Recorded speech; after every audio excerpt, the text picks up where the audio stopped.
안녕하세요. 사연에 빠지다의 DJ 민영입니다. 오늘 사연자님은 주제도 모르고 경솔한 시어머니에게 본때를 보여줬다는데요. 과연 어떤 사연인지 들어보시겠습니다. 오늘도 두 가지 사연 준비되어 있는데요. 끝까지 들어주실 거죠? 그럼 바로 시작해볼게요. 구독과 좋아요 잊지 말고 꾹 눌러주세요. 안녕하세요. 저는 40대 여자입니다. 저는 얼마 전까지만 해도 여자 나이 40이면 다 끝났다고 생각했어요. 결혼도 했고 아이도 있으니 앞으로 제 인생은 남편 뒷바라지나 하면서 아들들 잘 키우는 거 말고는 특별한 낙이 없을 거라고 여겼습니다. 그런데 제가 잘못 생각해도 한참을 잘못 생각했더군요. 40이든 60이든 나이가 얼마나 들었든 제 인생은 온전히 제 것이었어요. 제가 행복해야 남편도 챙기고 아들도 잘 키울 수 있는 거였습니다. 그 사실을 알게 된 지가 얼마 되지 않았어요. 저에게 그럴 만한 사건이 있었거든요. 결혼한 지 10년이 넘는 세월 동안 제가 남편에게 홀딱 속아 넘어갔더군요. 얼마 전에 있었던 일입니다. 남편이 친구들과 늦은 시간까지 술을 먹고 있다고 해서 제가 술집 근처로 차를 가지고 데리러 갔어요. 결혼하고 지난 10년 동안 저는 항상 그랬었기 때문에 저에게는 별로 어려운 일이 아니었지만 다른 친구들에게 이야기를 하면 술 먹는 남편이 뭐가 좋다고 데리러 가냐고 의아해했습니다. 하지만 저는 제가 하고 싶어서 하는 일이었어요. 그러고 싶어서 운전면허를 딴 거기도 하거든요. 남편이 연애할 때부터 친구들이랑 술을 좋아했어요. 남편이 술은 자주 먹어도 주사가 있거나 실수하는 사람은 아니었는데 딱 하나 술버릇이 술에 취하면 그 장소가 어디든 그냥 잠이 들어버렸습니다. 연애할 때 몇 번이나 술을 먹다가 아무 데서나 잠들어서 연락두절이 된 적이 있었어요.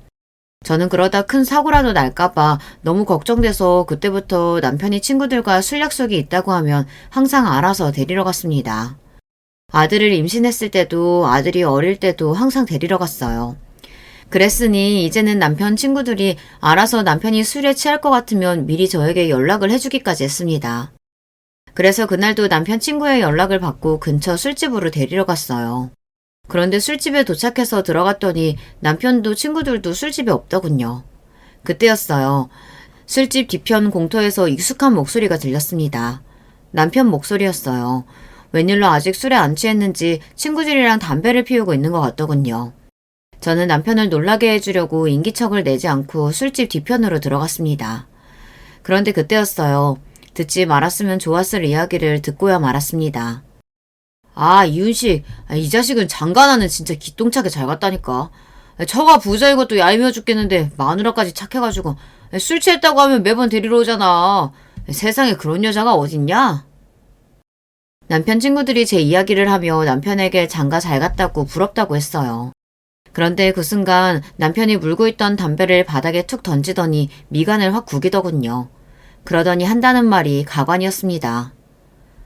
이 새끼들이 모르는 소리 하고 있네. 내가 부잣집 사유 한번 해보겠다고 얼마나 많은 걸 포기하고 사는 줄 알아? 우리 장인 주말마다 나 불러내서 골프다 모입니다. 매일 끌고 다니잖아. 저는 남편의 격앙된 목소리에 놀라서 그 자리에 바짝 얼어버리고 말았습니다. 친정아버지가 주말에 남편을 자주 불러내기는 하시지만 그때마다 남편도 좋다고 했었어요. 더군다나 아버지께서 남편을 불러내는 이유는 아버지 주변 지인들을 남편에게 소개해주기 위해서였어요. 다 남편이 하는 일에 필요한 사람들이어서요. 남편이 도대체 뭘 참고 산다는 건지 저로서는 이해가 되질 않았습니다. 하긴 너희 장인 성격 보통 아니지. 야, 그래도 임마 너 지금 너희 와이프 아니었으면 사람 구실이나 제대로 했겠냐? 너 와이프 만나기 전에 회사에서 잘리기 직전이었잖아. 근데 너 지금 와이프가 너희 거래처 사장 딸이라는 소리 듣고 욕심나서 5년 넘게 사귄 여친까지 버리고 결혼한 거면서 이제 와서 뭘 툴덜거리냐? 우리는 그때 처음 알았잖아. 네가 돈 엄청 좋아하는 거. 남편 친구들은 도대체 뭐가 그렇게 재미있는지 배까지 잡으며 웃어댔습니다. 그 모습에 남편은 욱해서 언성을 높였어요. 평생 가난한 집구석에서 지질이 궁상으로 살아봐라. 돈 안 좋아하고 살 수 있나? 그리고 우리 마누라 봐. 나라면 아주 꿈뻑 죽잖아. 평생 부잣집에서 귀하게 커서 그런지 사람을 의심하는 세포 자체가 없어요. 에이, 여우 같은 새끼. 너 저번에도 출장 간다고 거짓말하고 여자 동창들하고 여행 다녀왔다면서? 부럽다, 새끼야. 부럽냐? 그럼 너희도 순진하고 착한 마누라 어찌 그랬냐? 우리 마누라는 말이야. 내 말이라면 똥으로 매주를 쓴다고 해도 믿는다니까. 사랑이 무슨 필요냐? 평생 장인어른이 벌어둔 돈 펑펑 쓰면서 사는 게 이게 행복이지. 저는 남편의 말에 순간 꿈은 아닐까 싶어 제 뺨을 손바닥으로 때렸습니다. 그 정도로 믿기지 않았어요. 제 두 눈으로 제 두 귀로 똑똑히 들었는데도 그날 본 남편은 지금까지 저와 10년 넘게 살아온 남자 같지 않았습니다. 꼭 다른 사람 같았어요. 그날 밤 저는 그대로 몸을 돌려 집으로 돌아왔습니다. 연신 남편에게 전화가 오는데도 받지 않고 집으로 돌아와 그냥 침대에 눈을 감고 누워버렸어요. 그리고 캄캄한 머릿속에 저의 지난 결혼 생활들이 파노라마처럼 펼쳐졌어요. 제가 지난 10년 동안 도대체 무엇을 위해서 참고 살아온가 싶더군요. 결혼을 하는 게 원래 그런 건 줄 알았어요. 좀 힘들고 속상해도 가족을 위해서라면 참고 견뎌야 하는 줄 알았습니다. 집안의 평화를 위해서요. 그런데 그날 밤 술집에서 본 남편의 모습에 제 모든 신뢰와 믿음은 산산조각이 나고 말았습니다. 남편은 저를 가지고 놀았어요. 그렇게밖에 생각할 수 없었습니다. 사실 저와 남편이 결혼하게 된 건 남편의 열렬한 구애 덕분이었어요. 남편을 만나게 된 건 직장에서였습니다. 저는 아버지가 운영하는 회사에서 근무하고 있었고 남편은 아버지 회사 거래처 영업사원이었어요. 일로 남편이 회사에 자주 왔었는데 그때마다 저와 자주 마주쳤습니다. 그런데 어느 날 남편이 저에게 연락처를 주며 밖에서 한번 따로 보고 싶다고 하더라고요. 그때까지만 해도 남편이 저에게 호감이 있다고는 생각을 못했어요. 그냥 의례적으로 하는 인사라고 알고 지나쳤습니다. 그런데 그 이후로 남편에게 따로 연락이 자주 오더라고요. 자꾸 밥을 사준다고 그러기에 저도 몇 번 거절하다가 자주 보는 사이인데 계속 거절하는 게 미안해서 하루는 약속하고 만났습니다. 밖에서 따로 처음 만난 날 남편은 저에게 고백했어요. 회사에서 처음 저를 만났을 때부터 좋아했다고요. 저는 남편에게 깜빡 속았습니다. 남편은 처음부터 친정 아버지께서 회사 대표라는 걸 알고 접근한 거였어요. 저를 좋아해서 만나자고 했던 말은 시커먼 거짓말이었습니다. 그때의 배신감은 정말 설명할 수 없을 정도로 저에게는 치욕스러웠어요. 저라고 남편의 모든 점이 좋았던 건 아니에요. 사실 남편과 처음 결혼하겠다고 했을 때 아버지께서 반대하셨어요. 저도 남편과 결혼하기 위해 반대까지 무릅쓰고 결혼한 겁니다. 일을 하면서 몇 년 동안 아버지도 남편을 지켜봤기 때문에 성실한 친구라는 건 알고 있었지만 제 짝으로는 많이 부족하다고 생각하셨죠. 처음 제가 남편과 연애를 하고 결혼까지 생각하고 있다고 하자 아버지는 노발대발 난리가 났어요. 이윤식, 그 친구랑 네가 뭘 해? 결혼? 그게 말이 되냐? 그 친구 일 시키기 편해서 내가 좋아하는 거지. 네 짝으로는 가당치도 않다. 그 사람 성실하고 착해. 나한테도 얼마나 잘하는데. 그 정도 성실하고 착한 사람은 세상에 널리고 널렸어. 결혼할 사람은 절대 그렇게 고르는 거 아니야. 집안이며 직장이며 뭐든지 탄탄해야지. 이윤식 그 친구 내가 잠깐 얘기해봤는데 집도 별 볼 일 없는 데다가 회사에서도 평판이 별로야. 이번 분기 영업 실적 안 나오면 잘린다는 얘기도 있어. 아빠야말로 왜 그래. 지금 회사 직원 뽑아? 내 결혼인데 내가 좋아하는 사람이랑 해야지. 직장이든 집안이든 그런 게 다 무슨 소용이야. 그때 일을 생각하면 지금도 후회가 돼요. 그 정도로 제가 순진했습니다. 아버지 말대로 결혼은 더 많은 걸 보고 신중하게 생각했어야 했는데 제가 너무 경솔했어요. 심지어 저는 아버지에게 남편을 도와달라는 말까지 했어요. 내가 좋아하는 사람인데 아빠가 예쁘게 봐서 더 좋은 자리 갈 수 있게 도와줄 수도 있는 거잖아. 우리 회사에 자리 하나 만들어줘도 되고. 저는 어릴 때부터 아버지에게 뭐든 받기만 하면서 자라서 그런지 아버지에게 부탁하는 게 어렵지 않았어요. 아버지라면 제가 원하는 건 뭐든지 다 해주셨으니까요. 제 말에 아버지는 깊은 한숨을 쉬었습니다. 지금 당장 결혼하라고 허락하는 거는 절대 아니고 아직 이르니 내가 좀 더 지켜보기로 하자. 아버지는 회사에서는 호랑이 같은 대표님이에요. 친정엄마에게도 무뚝뚝하고 살갑지 않으십니다. 하지만 하나뿐인 자식인 저에게만은 딸바보가 따로 없었어요. 말만 하면 정말로 하늘의 별이라도 따다 주실 분이었죠. 그렇다 보니 남편이 마음에 들지 않아도 단호하게 저와 남편을 떼어놓지는 못하셨어요. 그랬다가는 제가 어떻게 나올지 뻔히 다 아시니까요. 그로부터 얼마 뒤 결정적으로 친정아버지께서 결혼을 허락하게 된 계기가 있었어요. 회사 직원들과 거래처 직원들까지 다 함께 야유회를 갔는데 제가 발을 헛디뎌서 저수지에 빠진 적이 있었어요. 그때 직원들이 다 놀라서 구급차 부르고 난리가 아니었는데 그 와중에 남편이 저수지로 들어와 허우적거리는 저를 건져냈습니다. 수영도 못하는 사람이 무작정 물에 뛰어든 거였어요. 그 모습을 보고 아버지께서 남편이 얼마나 제 생각을 많이 하고 있는지 느꼈다면서 한번 집에 인사 오게 하라고 하셨죠. 아빈, 나도 어쩔 줄 모르고 있는데 수영도 못하는 사람이 어떻게 그렇게 단번에 물에 뛰어들 생각을 했어? 정말 대단하네. 고마워. 남편이 집에 인사 온 날 아버지는 고맙다며 연신 인사를 하셨습니다. 그리고 다니는 직장이 힘들면 우리 회사에 자리를 하나 해줄 테니 들어오라고까지 했어요. 그 말은 아버지께서 남편을 어느 정도 사윗감으로 허락한다는 무언의 뜻이었죠. 그 일 후 남편과 저는 결혼을 밀어붙였습니다. 곧장 상견례부터 잡았어요. 그런데 결혼이라는 게 원래 이렇게 하기 어려운 건지 상견례 날도 위기가 있었습니다. 처음 만난 시부모님께서 예사롭지 않았어요. 상견례 장소에서 시댁이 좀 거리가 있어서 아버지께서 기사를 붙여 차를 시댁으로 보냈습니다. 아버지 때는 상견례 장소를 아버지 마음대로 정했으니 죄송해서 한 배려였죠. 그런데 시어머니께서 아버지가 보낸 차를 그냥 돌려보내시고 굳이 택시를 타고 오셨어요. 그러면서 상견례 식당에 도착하자마자 하시는 말씀이 웃겼습니다. 요즘 세상에 차 있다고 유세하시는 것도 아니고 저희도 이 정도 거리는 알아서 올 수 있어서 그냥 택시 타고 왔습니다. 시댁에는 차가 없어요.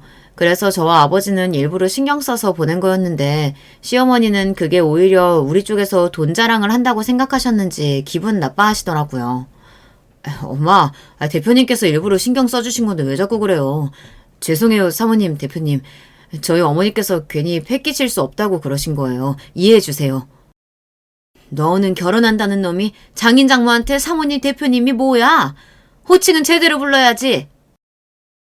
그래, 이서방. 이제 가족들 사이인데 편하게 어머님, 아버님이라고 부르게. 아, 네, 어머님. 그렇게 하도록 하겠습니다.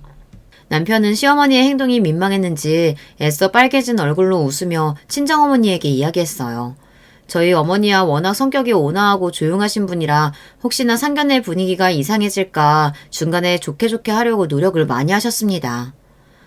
저희는 혹여나 식당이 너무 멀리 있는 거 아닌가 마음 쓰여서 한 행동이었는데 기분 상하셨으면 죄송합니다. 친정어머니는 애써 시어머니께서 마음 상하셨을까봐 애들러 다시 한번 사과를 했어요. 그런데도 시어머니는 아랑곳하지 않으셨습니다. 지켜보니 시어머니 성격 자체가 보통이 아니었어요. 젊어서 고생을 많이 하셔서 그런지 자격지심 뿐만이 아니라 고집도 세고 자존심도 센 것 같더라고요. 남편의 아버지는 남편이 어릴 때 사고로 돌아가셔서 시어머니 혼자 아들 둘을 키우셨더라고요. 남편 위로 형이 하나 있거든요. 그 점에 대해서 시어머니는 자부심이 굉장히 강했습니다. 물론 여자 혼자 애 둘 키운다는 게 쉬운 일이 아니라는 것 정도는 저도 알아요. 그런데 시어머니께서 너무 과하게 이야기하시니 듣는 사람 입장에서는 좀 부담스럽더라고요. 혼자 어린 것들 데리고 서울 올라와서 나물 장사에 식당 청소에 안 해본 거 없이 고생해서 키운 자식들이에요. 대학만 보내면 좀 낫겠지 했는데 힘들게 대학 보내고 취직까지 시켰는데도 좋아지는 게 없네요. 시어머니는 당신이 하고 싶은 말은 꼭 해야 직성이 풀리는 분 같았어요. 굳이 상견례 자리에서 듣기 싫은 본인 하소연을 하더라고요. 자식이라는 게 원래 부모가 열심히 키워서 독립할 수 있도록 내보내는 게 당연한 거지. 뭘 그런 거 가지고 힘들게 하고 그러세요. 안 그래도 남편의 집이 가난한 게 마음에 안 드시던 친정아버지께서 시어머니의 하소연까지 들어주고 싶지는 않으셨는지 아버지는 시어머니가 무슨 소리를 할 때마다 토를 달았어요. 그런 와중에 시어머니도 전혀 굽히지 않으셨습니다. 젊어서 부모가 고생해서 키워줬으면 이제는 좀 자기들끼리 알아서 부모 모시고 효강시켜줄 생각을 해야지. 두 놈 다 여자한테 홀라당 넘어가서는 늙은 엄마 모실 생각도 안 하고 장가가겠다고 하니 서운하잖아요. 시어머니의 이야기에 저희 부모님은 두 분 다 미간을 구겼어요. 친정부모님까지 계신 상견례 자리에서 굳이 시어머니를 모시네 마네 하는 소리까지 하시니 저희 부모님 입장에는 기가 막힐만 했죠. 애들 다 커서 좋은 사람 만나서 결혼한다는데 부모로서 서운할 게 뭐가 있어요. 사돈께서 오랫동안 혼자 사셔서 아들들한테 집착을 좀 하시나 보네요. 네? 집착이요? 어머 바깥사돈은 어쩜 그런 기분 나쁜 소리라세요? 그럼 남편도 없이 혼자 사는 홀어머니 버리고 아들 둘 다 따로 나가서 사는 게 맞는 말이라는 거예요? 자식이 다 컸으면 독립하는 게 당연하죠. 이제 보니 사도께서 생각이 너무 고루하시네요. 요즘 세상에 어떤 며느리가 홀 시어머니를 모셔요? 친정아버지는 말을 돌려서 하는 분이 아니에요. 더군다나 시어머니처럼 실수하시는 분을 그냥 봐줄 사람이 아니었죠. 친정아버지의 입에서 튀어나온 고루하다는 말에 시어머니는 미간을 구기더니 인상을 팍 썼어요. 그래도 더는 할 말이 없는지 연신 헛기침만 하더라고요. 그 전에 남편에게 듣기로는 남편 위에 형이 결혼할 때도 시어머니께서 싫어하셨다고 했어요. 늙은 어미 두고 장남이 혼자 나간다고요. 시어머니의 솔직한 심정은 장남인 형이 결혼해도 혼자이신 어머니를 모시고 살 줄 알았는데 그런 소리가 일절 없으니 서운해서 한 소리일 거라고 하더군요. 그런데 몇 년 되지 않아 남편이 결혼하겠다고 하니 시어머니는 형 때와 마찬가지로 똑같은 소리를 하셨어요. 아들과 함께 살고 싶어 했죠. 저도 시어머니의 말에 순간 당황했지만 큰 문제는 아니라고 생각했어요. 시어머니가 저와 남편과 같이 살고 싶어 해도 제가 시어머니와 같이 살 생각이 전혀 없는데 뭐가 문제인가 싶어서요. 하지만 친정아버지 생각은 달랐습니다.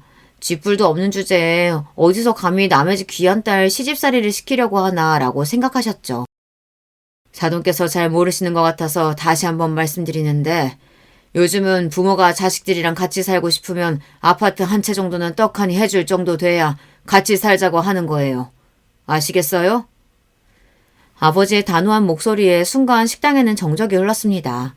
시어머니도 기분은 상하지만 도무지 대꾸할 말이 떠오르질 않으시는지 자리를 그냥 박차고 나가시는 거로 상견례가 일단락 됐어요. 저희 어머니께서 시골에서만 사시다가 아버지가 돌아가시고 서울 생활 시작하신 거라 옛날 분이세요. 어머님 아버님께서 너그러운 마음으로 좀 이해 부탁드릴게요. 남편은 시어머니를 대신해 저희 부모님께 사과까지 하고 돌아갔습니다. 저는 상견례가 끝나고 아버지에게 굳이 꼭 그렇게까지 말해야 했냐고 따졌어요. 아빠, 아무리 그래도 시어머니도 속상해서 하신 이야기인데 바로 앞에서 꼭 그렇게 무안을 줘야 했어요? 그러자 친정아버지께서 처음으로 저에게 언성을 높이며 다그치시더군요. 너, 네 시어머니 될 사람 보고도 그런 소리가 나와? 아유, 없는 집구석은 다 저렇게 이유가 있다니까. 저런 집구석 뭐가 좋다고 시집 가겠다고 하는 건지. 어휴, 답답해서 정말. 친정아버지는 속상해서 연신 주먹으로 가슴을 쳤어요. 저에게 꼭 이런 결혼을 해야겠냐고 몇 번이나 물으셨죠. 하지만 그때는 왜 그랬는지 정말 남편이랑 결혼하고 싶었어요. 눈에 콩깍지가 제대로 씌어서 시어머니가 무슨 소리를 해도 저는 다 괜찮았습니다. 그렇게 저와 남편은 결혼했습니다. 남편과 제 사이는 전혀 문제가 없었어요. 상견례 때 일도 일이었지만 결혼 준비하면서 순탄하지는 않았어요.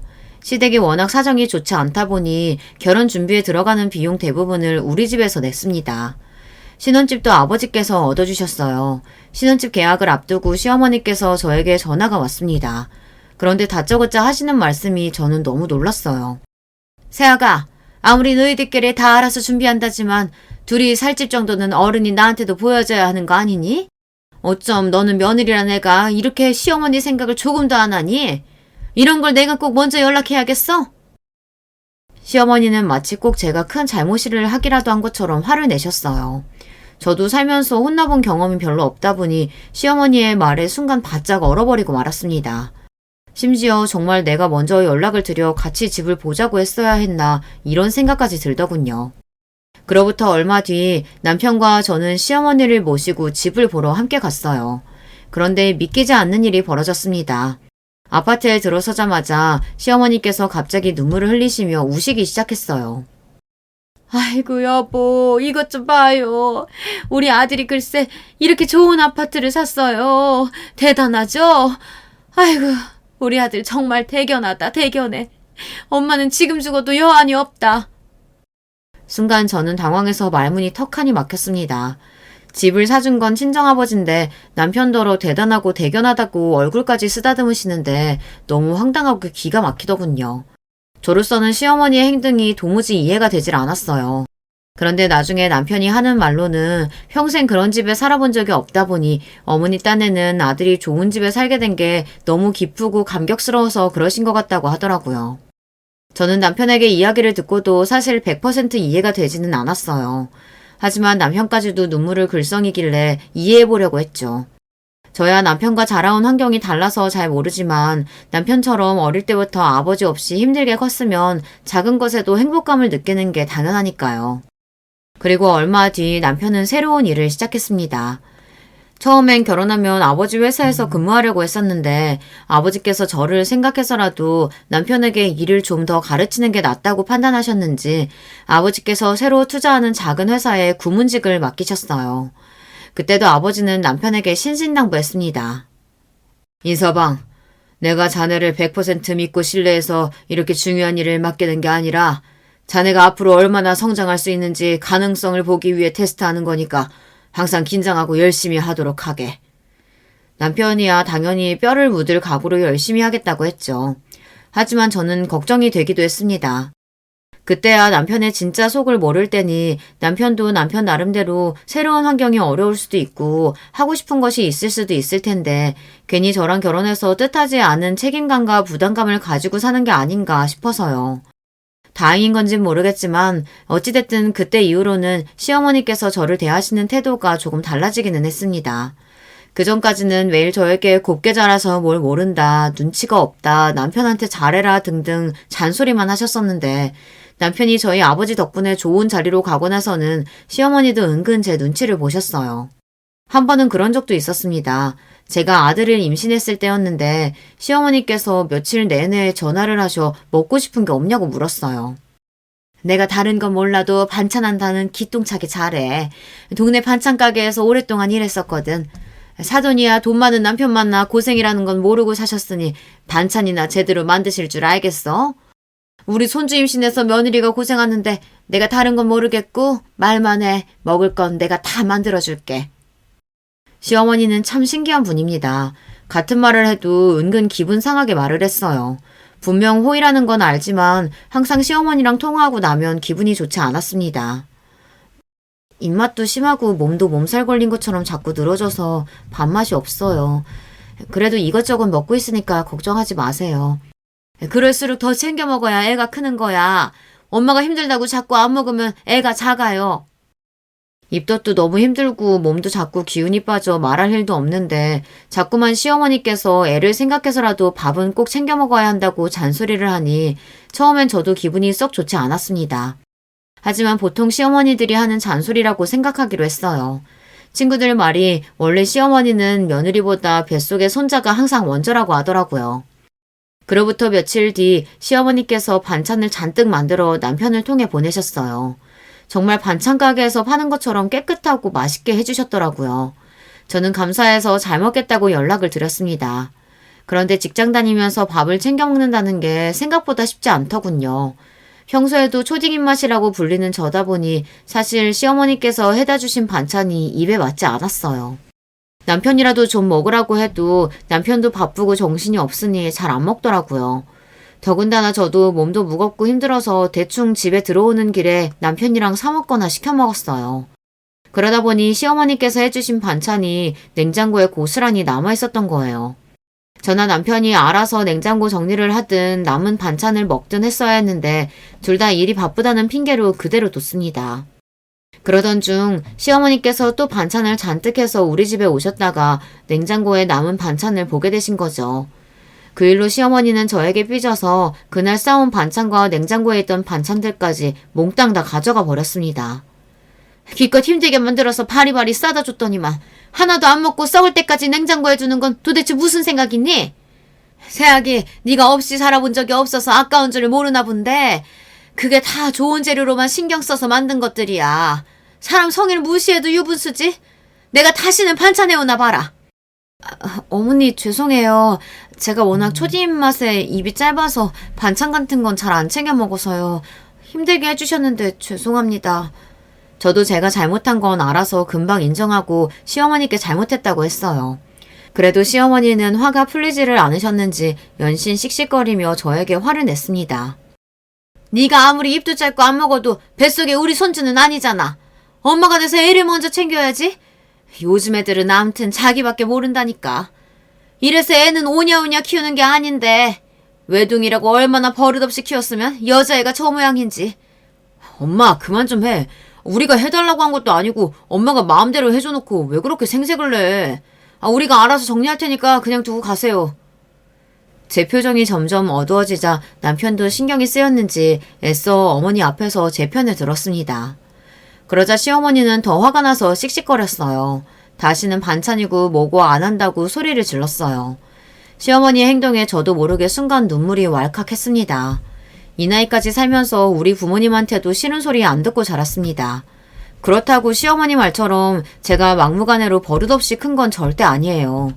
한두 번도 아니고 시어머니께서 자꾸만 말끝마다 있는 집에서 컸다는 둥, 외동이라 버릇이 없다는 둥 이런 식의 이야기를 하시니 저도 욱하더라고요. 하지만 남편을 봐서 참았습니다. 시어머니에게 제가 안 좋은 소리를 들을 때마다 남편이 항상 제 편을 들어줘서 저에게 미안하다고 어머니가 뭘 몰라서 그런 거니 이해해달라고 항상 그랬거든요. 그런데 그런 말이 남편의 진심이 아니었습니다. 다 제 앞에서 잘 보이기 위한 연기였어요. 사실 시어머니와의 일 말고도 그 이후에도 제가 남편의 말만 믿고 형님네까지 도와준 게 한두 번이 아니에요. 아주버님께서 형님이랑 작은 분식집을 하고 있었는데 장사가 안 됐어요. 그래서 그대로 장사를 할지 업종을 바꿀지 고민이 많았습니다. 그런데 어느 날 남편이 뜬금없이 저에게 프랜차이즈 대리점을 하면 돈이 많이 드냐고 슬쩍 물어보더라고요. 요즘은 분식도 체인점이 많아서 그냥 동네에서 이름도 없이 해봐야 영 장사가 안 된다네. 체인점하고 경쟁해서 이길 수가 없대. 왜? 아주버님이 프랜차이즈 대리점 하고 싶으시대? 아무래도 음식 맛으로 승부 보기 어려우면 체인점이 나을 수도 있지. 남편이 아주버님 걱정하는 거야 당연한 일이니 저도 적당히 분위기를 맞췄습니다. 사실 저도 아주버님 가게에 가서 몇 번 음식을 먹어봤지만 학교 앞이라 그런 데로 장사가 됐던 거지 또 가고 싶은 정도의 맛은 없었어요. 그치. 내가 돈이라도 좀 있으면 떡하니 도와줄 텐데 애도 둘이나 있는데 걱정이다. 걱정이야. 남편은 저에게 은근 아주버님이 월세도 못 내고 있다며 힘들어한다는 이야기를 전했어요. 조카가 피아노도 하고 싶고 태권도도 하고 싶다고 하는데 형편이 안 좋아서 보내주지 못하나 봐. 형이 엄마한테 좀 도와줄 수 있냐고 물어봤다는데 엄마야 당연히 아무것도 없지 뭐. 당시에 제 아들이 5살 정도 됐을 텐데 저희는 영어 유치원에 보내려고 원서를 낸 상태였어요. 친정 부모님께서 요즘은 무조건 영어 유치원에 보내야 한다고 하시면서 교육비를 지원해 주셨거든요. 그런 상황에 아주버님네는 남들 다 다니는 태권도 학원도 못 보낸다고 하니 동생으로서 남편이 속상할 것 같기는 했어요. 아무리 시댁 식구라도 저도 가족이다 보니 남편의 말이 자꾸만 신경 쓰이기는 쓰였습니다. 그래서 주변 아는 지인을 통해 아주버님과 형님을 도와줄 방법이 없을까 생각해봤습니다. 그런데 제가 아는 언니 중에 프랜차이즈 본사에 다니는 언니가 있었는데 그 언니네 브랜드 대리점이 웬만해서는 망하지 않는다고 하더라고요. 제가 말만 하면 좋은 자리를 하게 해준다고 했어요. 저는 고민하다 아주버님을 도와드렸습니다. 아빠 찬스를 좀 썼습니다. 아주버님이랑 형님도 가족인데 힘들 때 좀 도와줄 수도 있지 뭐. 대리점 보증금이랑 인테리어 비용만 아버지가 좀 도와주세요. 지금 생각해도 제가 왜 그랬는지 모르겠어요. 호구도 이런 호구가 없습니다. 졸지에 남편 직장은 물론이고 시 아주버님 가게까지 제가 책임졌어요. 내가 딸내미를 시집 보낸 건지 아들놈을 하나도 입양한 건지 모르겠다. 이제는 하다하다 시댁 식구들까지 먹여 살리냐? 사람이 속이 편해야 일도 열심히 하는 건데 시댁 식구한테 자꾸만 힘든 일이 생기니까 이 서방이 일에 집중을 못하잖아. 이것도 다 남편 잘 되라고 하는 내조니까 아빠가 좀 이해해 주세요. 아이고 열려놨네 열려놨어. 이 서방이 그래도 옛날보다 일도 열심히 하고 너한테도 잘하니까 그거 보고 내가 도와주는 거야. 너희 시댁 식구들이 행여나도 힘들게 하고 못살게 굴면 얄짤 없을 줄 알아. 아버지는 언제나 저의 든든한 버팀목이었습니다. 제가 뭘 해달라고 하든지 그 부탁이 무리한 부탁이더라도 뭐든 다 들어주셨으니까요. 그래서 저는 더 아버지에게 죄송했어요. 남편 하나 잘못 만나서 저희 부모님께마저 못할 짓을 한 것 같아서요.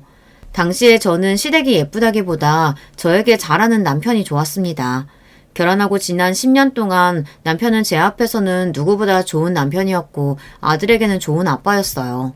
절대 그 모습이 거짓이었다고는 도무지 상상하고 싶지 않았어요.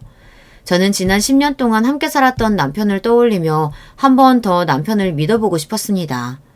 술자리에서 술에 취해 남자들끼리 무슨 소리를 못하겠나 싶기도 해서 진실을 알아보기로 했어요. 정말 남편이 저를 만날 때도 5년 넘게 만났던 여자친구가 있었는지, 그런데도 오로지 저의 배경만 보고 일부러 접근한 건지 확인하고 싶었습니다. 저는 사람을 시켜서 남편에 대해 좀 알아봤어요. 제가 알던 남편의 모습이 진짜인지 확인하고 싶어서요. 그런데 제가 알던 남편의 모습은 철저히 만들어진 가짜였습니다. 그때 술집에서 제가 들은 말은 다 사실이었어요. 남편은 오랫동안 사귀면서 결혼을 약속한 여자가 있었는데도 아버지 회사에 왔다 갔다 하며 제가 아버지의 친딸이라는 사실을 알고 일부러 저에게 접근을 한 겁니다. 더군다나 지난 10년 동안 철저하게 저를 속이며 외도를 계속 지속해왔어요. 일정하게 만나던 여자가 있었던 게 아니라 저에게는 매일 출장이다 회식이다 거짓말하며 이 여자 저 여자 많이도 만났더라고요. 거기다가 아버지께서 운영해보라고 한 회사에서 돈도 꽤 많이 빼돌렸더군요. 그 돈을 시어머니와 아주버님 앞으로 일정하게 보내고 있었어요. 저는 순간 간신히 붙잡고 있던 이성의 끈이 끊어지는 것 같았습니다. 저는 지난 10년 동안 남편에게 이용당한 거였어요.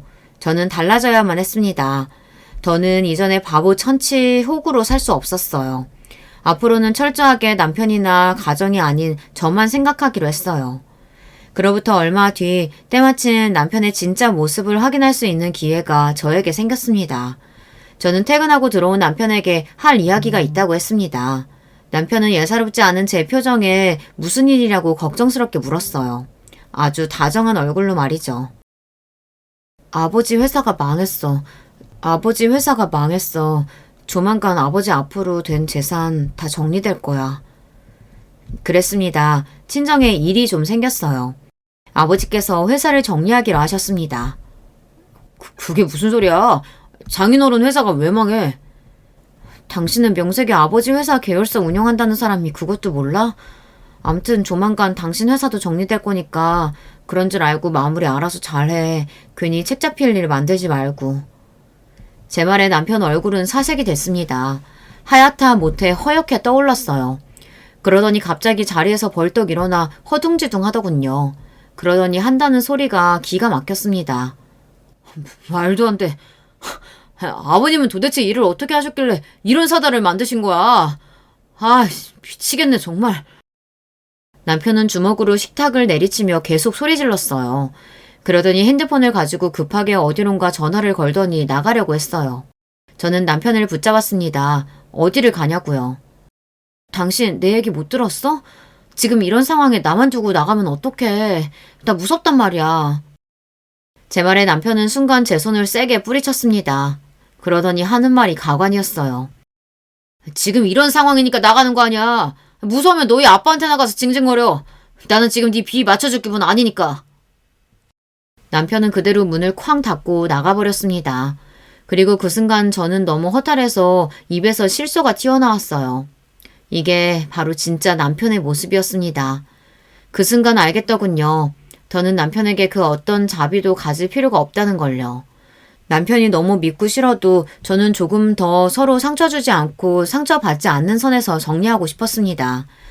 10년을 부부라는 이름으로 살았는데 하나뿐인 우리 아들의 아빠인데 그런 생각이 자꾸만 발목을 잡아서요. 하지만 이제 더는 아닙니다. 남편이니 가정이니 개나 주라고 하세요. 저는 오로지 제 생각만 하기로 했습니다.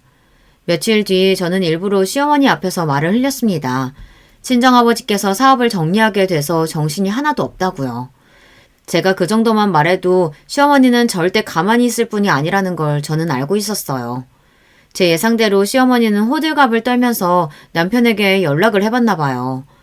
역시나 남편도 저희 친정아버지께서 사업이 망한 줄 알고 있으니 남편도 시어머니에게 저희 아버지 사업이 망했다고 이야기한 거죠. 장인어른 사업 쫄딱 망해서 다 정리했다는데 엄마 나 어떡해? 지금까지 장인어른 사업 하나 보고 참고 산 건데 망해버렸으니 이제 어떡하냐고. 그 큰 회사가 어떻게 그렇게 한순간에 망할 수가 있어. 너 제대로 알아본 거야? 시아버지 회사 망하면서 우리 회사까지 지금 감산하고 난리도 아니야. 직원들 말이 원래 회사 정리되면 다 하는 거라는데 이러다가 내가 회사 돈 빼돌리고 탄로나면 어떡하냐고. 으이그 소심한 놈. 그깟 돈 얼마나 된다고 그거 가지고 난리야. 문제는 지금 당장 너희 장인회사 망하면 앞으로 우리 어떻게 사냐. 그게 문제지.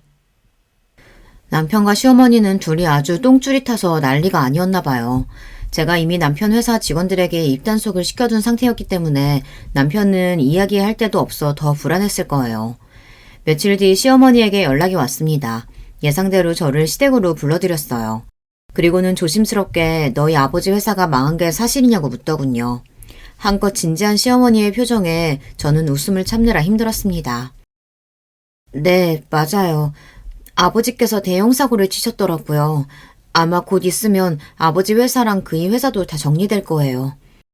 저는 최대한 침울한 얼굴로 친정아버지께서 대형 사고를 쳤다고 말했습니다. 그러자 시어머니께서 벌거진 얼굴로 앉은 자리에서 엉덩이까지 들썩거렸어요. 화가 나서 어쩔 줄 모르는 표정으로요. 그러더니 하시는 말씀이 기가 막혔습니다. 내가 너희 아버지 건방지게 굴 때부터 진작 알아봤다. 돈 좀 있다고 그렇게 허세를 부리더니만 결국은 망했네 망했어. 아유, 망하려면 본인이나 혼자 망할 것인지 내 아들한테 피해는 왜 주는 거야? 시어머니도 역시나 본인의 바닥을 금세 드러냈습니다. 그 모습을 예상했는데도 직접 제 두 눈으로 보고 나니 몸이 바들바들 떨릴 정도로 화가 나더군요. 어머님, 지금 말씀 다 하신 거예요? 다 하기는! 너는 그 중요한 얘기를 왜 안 하고 지금까지 숨기고 있었던 거니? 네 남편 망하든지 말든지 상관없었다는 거야? 아휴, 차라리 잘 됐어. 어차피 내 아들도 너한테 오만정이란 정은 다 떨어졌다는데 이 김에 그냥 이혼해라. 시어머니는 다짜고짜 저에게 이혼하라고 소리를 질렀습니다. 순간 기가 차서 코웃음이 저절로 나오더라고요. 자기가 도대체 무슨 권한으로 저에게 이혼하라 마라인지 모르겠어요. 어머님이 뭔데 저더러 이혼하라 마라 하세요? 저희 부부 일은 저희가 알아서 할 테니까 신경 쓰지 마세요. 저도 지금까지 살면서 시어머니라면 아주 치가 떨립니다.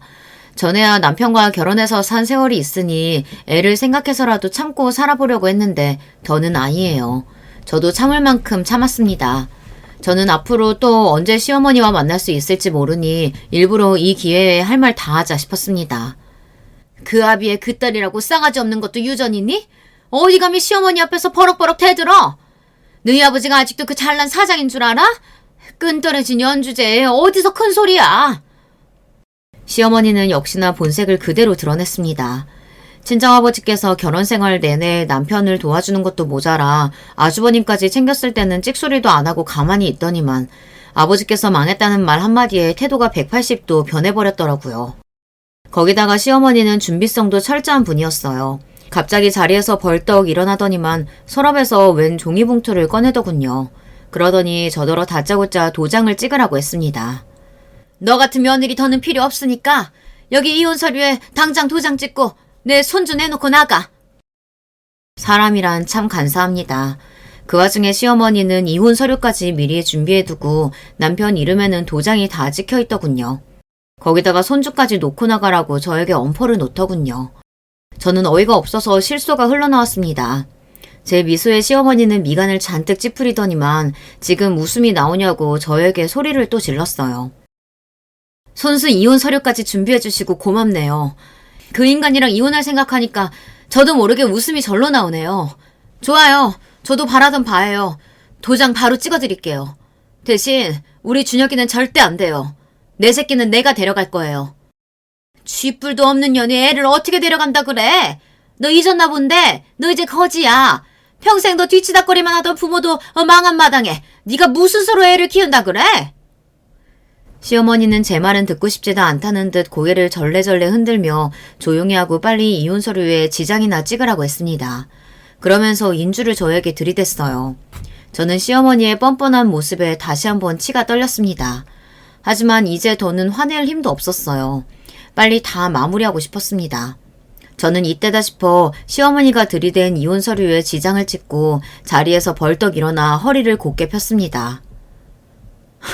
자꾸 말끝마다 쥐뿔도 없다고 하는데 뭘 좀 대단히 오해하신 것 같아요. 우리 아버지 대형 사고 쳤다는 게 설마 아예 사업이 망한 줄 아시는 거예요? 어머 웬일이야. 단단히 잘못하셨네. 저는 전혀 달라진 표정으로 깔깔 웃으며 시어머니를 비웃었습니다. 그러자 시어머니는 그런 제가 이해가 안 된다는 듯 인상을 썼어요. 네가 이제 아주 미쳤구나. 이게 다 무슨 소리야.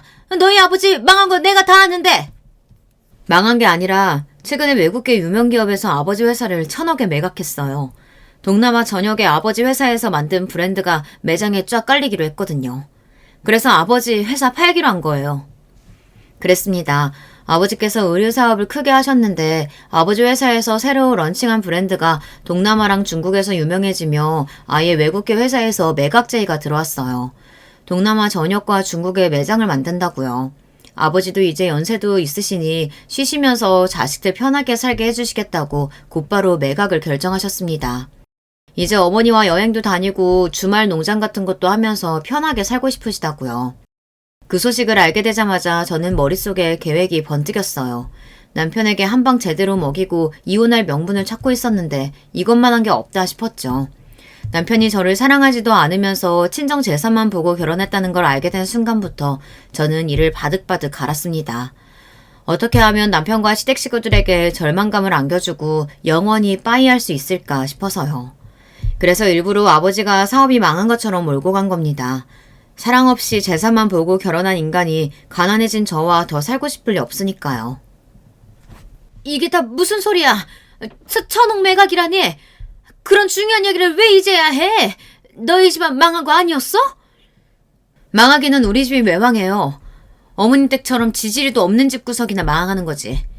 암튼 이혼 서류 준비는 다 끝난 것 같으니까 접수는 저희 쪽 변호사한테 알아서 하라고 할게요. 그럼 전원 이만. 저는 시어머니 손에 들려있던 이혼 서류를 획 뺏어서 들고 자리에서 일어났습니다. 제 행동에 시어머니는 안절부절 난리가 났어요. 그러더니 핸드폰으로 남편에게 전화를 걸려는 것 같더라고요. 어머어머 애미야, 그게 무슨 소리야. 망한 게 아니면 말이 달라지는 거지. 얘 잠깐만, 네 남편 금방 오라고 할 테니까 잠깐만 기다려. 저는 이미 현관까지 다 걸어갔는데 시어머니는 짧은 다리로 불이 나게 따라왔어요. 그러더니 잠깐만 기다려달라고 애원을 했습니다. 저는 시어머니의 손을 세게 뿌리쳤어요. 웃기고 있네. 내가 지금까지 당신들 하늘 짓거리 모르고 있는 줄 알아? 지금까지 바보처럼 허구해줬으면 이쯤에서 고마운 줄 알고 나가 떨어져. 저는 세상에서 가장 못된 표정을 지어 보이며 시댁을 나섰습니다. 그리고 곧장 아버지 담당 변호사에게 이혼 서류를 접수했어요. 저는 속이 다 시원했습니다. 그 이후 어떻게 됐냐고요? 남편 회사는 아버지 회사가 매각되면서 자연스레 정리됐어요. 회사의 다른 직원들은 대부분 인계돼서 외국계 회사로 합병이 됐습니다. 남편만 제외하고 말이죠. 그리고 시 아주버님이 운영하던 프랜차이즈 분식집도 정리했습니다. 당연히 친정아버지께서 투자한 가게인데 이혼하면 정리가 되는 거죠. 그리고 저와 남편이 살던 집도 내놓고 저는 아들과 함께 친정으로 들어왔습니다. 저와 남편의 이혼이 아들에게는 갑작스러운 일이라 혼란스러워하는 것 같긴 하지만 차차 지내다 보면 아들도 부모 입장을 이해할 거라고 믿어요. 그때까지 제가 잘 챙길 거니까요. 당연히 남편이랑 시댁 식구는 노발대발 난리가 났습니다. 심지어 남편은 제 앞에서 무릎까지 꿇고 저에게 이혼을 보류해달라고 빌었어요. 여보, 당신이 알고 있는 게 뭐든 다 오해야. 난 처가 돈만 보고 당신이랑 결혼한 거 아니야. 난 당신 사랑해. 그러니까 이혼하지 말고 우리 다시 행복하게 살자. 남편의 찌질한 모습을 보는데 제 지난 인생이 송두리째 다 후회가 되더군요. 저도 남편이 어떤 인간이든 참고 살다 보면 지난날의 아픔도 다 잊혀지고 사라질 거라고 기대했어요. 그런데 아닙니다. 저는 남편을 절대 용서할 수 없었어요. 사랑 같은 소리 하고 있네. 이미 이혼 서류 접수됐으니까 날짜 맞춰서 법원에나 잘 나와. 그리고 우리 준혁이 데려가겠다고 괜한 수작 부릴 생각하지 말고. 내가 벌써 당신이 지금까지 나랑 살면서 외도하고 우리 아버지 돈 횡령하고 그거 시댁에 갖다 준 증거 다 찾아서 법원에 같이 냈으니까. 저는 다신 찾아오지 말라고 엄포를 놓고 남편을 내쫓아 버렸습니다. 남편은 끝까지 제 바지가랑이를 잡으면서 살려달라고 울부짖었지만 소용없었습니다. 제발 여보, 당신이 날 어떻게 생각하든 한 번만 용서해주면 내가 평생 당신의 개로 살게. 그러니까 제발 이혼만 보류해줘. 개 같은 소리 하고 있네. 당신이야말로 그만 월월 짓고 내 집에서 나가. 저와 남편은 장장 1년에 걸친 소송 끝에 이혼하고 완벽한 남남이 되었습니다.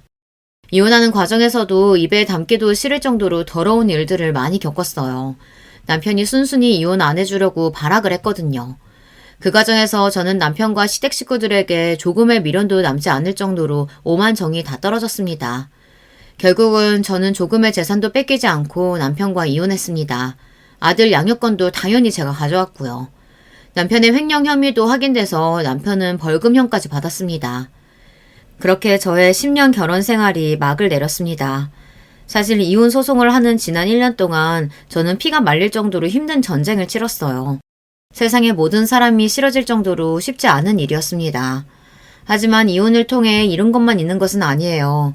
나에게 정말 소중한 것, 내가 원하는 것, 그게 무엇인지 정확하게 알았어요. 이제부터가 정말 시작이라는 느낌이 듭니다. 저는 앞으로 저와 저의 아들의 인생만을 생각하며 앞만 보고 달려가기로 했어요. 저에게는 누구보다 든든하고 누구보다 감사한 부모님이 계시기 때문에 뭐든지 해나갈 수 있을 거라는 확신이 듭니다. 저에게 앞으로 기죽지 말고 뭐든 해나갈 수 있을 거라는 응원의 글 여러분께서 댓글로 남겨주시면 저에게 많은 힘이 될 것 같습니다. 끝까지 저의 이야기 들어주셔서 너무 감사해요. 저의 사연이 어떤 분들에게는 큰 힘이 될 수 있기를 바라겠습니다. 감사합니다. 여러분, 두 번째 사연 시작하기 전에 좋아요, 구독 꼭 눌러주실 거죠? 그럼 두 번째 사연 바로 시작합니다. 안녕하세요. 저는 일남 일녀를 둔 60대 할머니입니다. 최근 1년 사이 저의 행복은 지옥에서 되찾아온 딸과 함께 마크라메 공방을 다니는 것이랍니다. 그날의 상처로 딸이 아직 말은 하지 못했지만 마크라메를 배우기 시작하며 외부와 소통을 시작했어요. 밖에 나가는 게 두렵기만 하던 딸이 조금이지만 한 발씩 밖으로 나서는 모습을 보면 눈물이 앞을 가립니다. 거기다 딸의 분신이기도 한 손녀가 막 걸음마를 시작해 정말 세상의 행복이 다 우리 집으로 몰려든 건 아닐까 싶은 생각이 든 정도입니다. 하지만 이런 행복을 손에 넣기까지 정말이지 너무 많은 일들이 있었어요. 저와 남편은 대학 시절 처음 알게 됐습니다. 제 나이 또래가, 그것도 여자가 대학을 졸업한다는 게 당시엔 보통 일이 아니었어요. 제 고등학교 동창들 중에서도 졸업만 겨우 한 친구들이 대부분이었죠. 하지만 당시 제 꿈은 학교 선생님이 되는 거였어요. 그래서 집안 반대에도 불구하고 대학 진학을 했습니다. 남편은 경영학 전공이었는데 대학 동아리 모임에서 알게 된 친구로부터 소개를 받았어요. 남편 집은 사업체를 여럿 운영하고 있었어요. 지금 말로 금수저 정도까지는 아니더라도 은수저는 되지 않았을까 싶네요.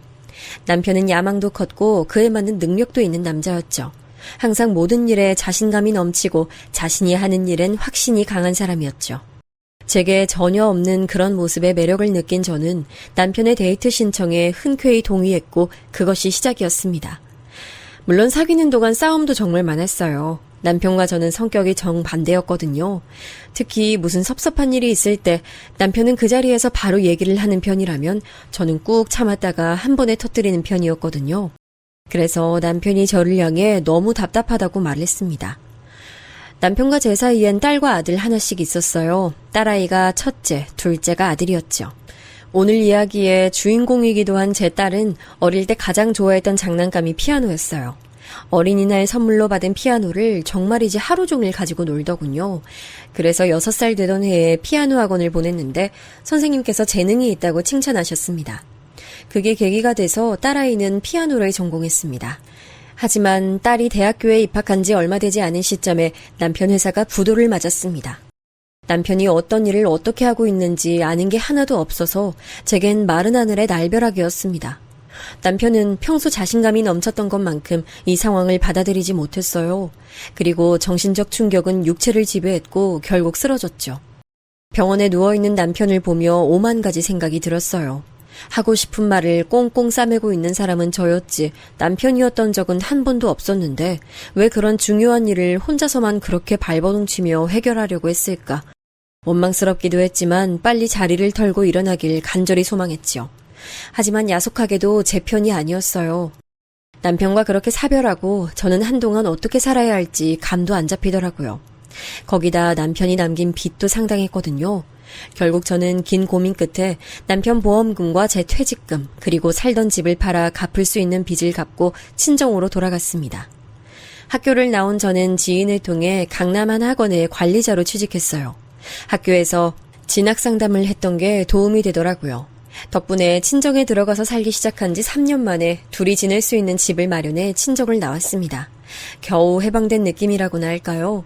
딸아이는 학교를 다니면서 피아노 반주 아르바이트뿐만 아니라 음악학원에서까지 일을 하며 자신의 용돈은 물론 외국에 나가 있는 아들에게도 저 몰래 돈을 보내고 있었어요. 걱정 없이 공부만 하게 해주고 싶었는데 정말 미안했죠. 그런데 어느 날 딸아이가 남친이 생겼다고 제게 수줍게 말하더라고요. 친구가 소개해준 연주 이벤트 갔다가 만났어요. 술, 담배도 전혀 안 하고 저한테 엄청 다정해요. 남자친구를 자랑하는 딸아이의 모습은 낯설면서도 뿌듯했어요. 우리 딸이 이런 얼굴을 하면서 이야기할 수 있구나, 그런 생각들이 머릿속을 떠나지 않았죠. 그러지 말고 엄마한테 소개 좀 시켜줘. 어떤 사람인지. 아직 그럴 정도는 아니에요. 그냥 만나기 시작했지 뭐 결혼의 전제로 만나고 있다거나 하는 건 아니에요. 그래도 엄마한테 얘기할 정도면 어느 정도 너도 생각 있는 거 아니야? 제 질문에도 딸아이는 얼굴을 붉히며 크게 부정하진 않더군요. 하지만 제게 시간을 좀 더 달라고 하기에 저는 그러겠다고 하면서 정말 좋은 사람이길 바란다는 말을 빼놓지 않았죠. 딸아이는 그 뒤로도 몇 번 남자친구에 관해 얘기를 했어요. 저는 그때마다 언제 얼굴 보여줄 거냐고 물었지만 딸아이는 늘 때가 아니라고만 했죠. 그러던 어느 비 오는 날, 저는 퇴근길에 저를 학원에 소개시켜준 지인을 만나기로 하고 집 근처 카페에 갔어요. 당시 자기주도 학습이 유행처럼 번지던 시점이라 지인은 입시 컨설팅을 포함해 그런 부분을 집중적으로 지도할 학원을 새로 오픈하고 싶어 했고, 제가 그 학원 담당이 되어주면 좋겠다고 말했죠. 어떻게 하나 생각이 많아지는데 창밖으로 낯이 익은 실루엣이 보이더군요. 제 딸아이 현지가 한 남자와 우산을 함께 쓰고 있었어요. 그렇게 말하던 남친인 것 같았죠. 딸아이 키가 작은 편도 아니었는데 남자친구는 그보다 20cm는 더 커 보였어요. 무슨 운동을 하는 사람인지 어깨가 떡 벌어지고 체격이 크더라고요. 화기애애하게 웃으며 걸어가는데 괜히 미소가 지어졌죠. 어머, 현지 남자친구 있었어?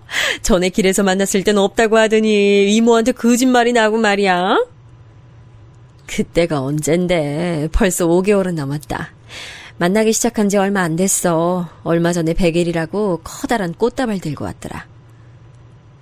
남자는 어때? 만나봤어? 뭐하는 애래? 나야 모르지. 아직 소개시켜줄 때가 아니래. 나도 오늘 처음 봤어. 그래? 근데 왜 이렇게 얼굴이 낯이 익지? 어디서 분명 본 것 같은데. 친구는 딸아이 남자친구를 분명 자신이 만난 적이 있다고 하면서 고민하더니 금방 다시 생각나면 말해주겠다고 했죠. 그렇게 얘기를 마치고 나온 저와 친구는 주차장으로 향했습니다. 저야 걸어가면 금방이라 괜찮다고 했지만 친구는 비도 오는데 어떻게 그냥 보내냐고 하면서 굳이 제게 차를 태워주겠다고 했죠. 친구를 따라 차로 향하는데 방금 본 딸아이 남자친구가 주차장으로 들어오고 있더라고요. 여기 차를 세워뒀었나 보다 하는데 큰 소리로 전화통화를 하면서 어디론가 걸어가고 있었죠. 진짜 내가 제대로 체크하라고 했잖아. 일 자꾸 그따위로 할 거야? 돈 받았으면 돈값 하라고. 진짜 좋게 말할 때 제대로 해라. 박살내기 전에. 알아들었어? 험악한 분위기로 거친 말을 내뱉는 모습에 방금 내가 본 사람이 맞나 싶은 생각이 들었죠. 딸아이의 남자친구가 멈춰선 곳은 저처럼 차에 관심이라고는 쥐뿔도 없는 사람도 단박에 알아볼 수 있는 차량 앞이었어요. 몇 번 봤지만 벤츠가 확실하더군요. 친구도 알아보고는 무슨 벤츠를 몰고 다니느냐고 깜짝 놀랐고요. 친구는 차에 관심이 많은 편이라 보자마자 프리미엄이 확실하다고 하며 제게 딸아이 남자친구 하는 일이 뭐길래 저런 차를 몰고 다니냐고 물었죠. 현지 또래라고 하지 않았어? 그럼 아직 20대란 소리잖아. 뭐하는 집이길래 저런 차를 몰고 다니는 거래? 너 진짜 들은 거 없어? 내가 더 궁금하다. 도대체 이게 다 무슨... 빨리 집에 가자. 가서 좀 물어봐야겠어. 친구는 고개를 절레절레 흔들며 나중에 알려달라 말하고는 저를 집 앞에 내려줬어요. 저는 들어가자마자 딸아이를 불러 남자친구에 대해 물었죠. 여전히 딸아이는 대답을 회피하고 있었지만 이번만큼은 저도 물러서지 않았어요. 네가 조심스럽다는 건 알겠는데 어떤 남잔지 적어도 무슨 일 하는진 나도 알아야지. 당장 소개시켜달란 말 하는 것도 아닌데. 딸아이는 망설이더니 어렵게 입을 열었어요. 제 예상과는 너무나도 다른 소리에 깜짝 놀랐습니다. 대학원 다니면서 취업 준비하는 사람이에요. 아직 직장 못 구해서 엄마한테 얘기를 못 하겠더라고요. 그래도 이번에 취직기간에 면접을 여러 군데 봐둬서 취직되면 엄마한테 당당하게 소개하려고 했죠. 취준생이라고? 그럼 집안은? 남친 부모님은 무슨 일 하시는데? 어머니는 갤러리에서 일한다고 하셨고 아버지는 회사 임원이라고 하던데요? 엄마, 갑자기 왜 이런 거 물으세요? 딸아이는 정말 아무것도 모른다는 얼굴을 하고 있었어요. 순간 딸아이가 만나고 있다는 사람이 사기꾼은 아닐까 싶은 생각이 들었죠. 뉴스에도 많이 등장하잖아요. 연인관계라는 특수 상황을 이용해 돈을 뜯어내는 인간들. 딸아이도 피해자 중 하나는 아닐까 불안해졌어요. 저는 솔직히 방금 있었던 일들에 관해 이야기하면서 혹시 딸아이에게 돈을 요구한 적은 없는지 물었죠. 그런 사람 아니에요. 저한테 돈 얘기는 꺼낸 적도 없고요. 깜짝 놀라면서도 고민이 많은 얼굴로 확인해 보겠다고 하더군요. 그 일이 있고 한동안 딸아이는 남자친구에 관해 한마디도 하지 않았습니다. 저 역시도 따로 재촉하지 않았고요. 그렇게 몇 달의 시간이 흐르고 딸아이는 제게 남자친구를 집으로 데려와도 되겠냐 물었어요. 저는 그동안 별다른 얘기가 없기에 두 사람 사이에 변화가 있을 것이라고 생각했는데 남자애가 제게 꼭 하고 싶은 말이 있다고 했다더라고요. 저는 흔쾌히 집으로 오라고 말했죠. 제게 할 말이라는 게 무엇인지도 듣고 싶었고 어떤 아이인지 제대로 보고 싶은 마음도 컸고요. 약속한 날이 되자 은근 긴장되더군요. 친구들은 남자를 보려면 술을 먹여야 한다고 했지만 딸아이에게 술과 담배를 일절하지 않는다는 소리를 들어서 그건 안 되겠더라고요. 없는 솜씨까지 부려가며 식사 준비를 했더니 때마침 아이들이 들어오는 소리가 났습니다. 그날 주차장에서 봤던 남자애가 양손에 커다란 종이 가방과 꽃바구니를 하나씩 들고 들어왔죠. 가까이서 보니 훨씬 더 키 크고 덩치도 있더라고요. 제가 체구가 작은 편이라 그런지 뭔가 압도적인 느낌도 들었어요. 딸아이의 남자친구가 또래치고는 무거운 목소리로 제게 인사를 하며 꽃바구니를 내밀 때까지도 저는 한마디도 못했죠. 정신을 번쩍 차린 것은 딸아이의 헛기침 소리 덕분이었어요. 저는 키가 너무 커서 놀랐다는 말과 함께 식사부터 하자고 했죠. 딸아이 남자친구는 가리는 것 없이 정말 맛있게 먹어줬어요. 요리한 사람이 기분 좋을 정도로 말이죠. 그렇게 식사를 마치고 거실로 자리를 옮긴 뒤 남자친구 아이는 제게 어머니라고 불러도 되겠냐고 하더니 조금의 망설임도 없이 제게 사과부터 하더군요. 어머니, 죄송합니다. 제가 현지 만나면서 솔직하게 다 얘기 못했던 것도 사실입니다. 끝까지 속일 생각은 아니었습니다. 죄송합니다. 나한테 미안할 일은 아니죠. 어떤 사정인진 모르지만 그 부분은 딸아이랑 얘기를 해야 하지 않겠어요? 당사자랑 얘기를 해야지요. 얘기 들었고 난 이해했어요, 엄마. 충분히 그럴 수 있겠다는 생각 들었고. 그럼 더더욱 나한테 사과할 문제는 아닌 것 같네요. 딸아이 남자친구는 자신의 본가가 한남동에 있다는 말로 시작하더군요. 한남동이라면 TV에서도 자주 나올 정도로 유명한 동네잖아요. 연예인들은 물론 돈 좀 있다 하는 사람들이 모여 사는 곳이었죠.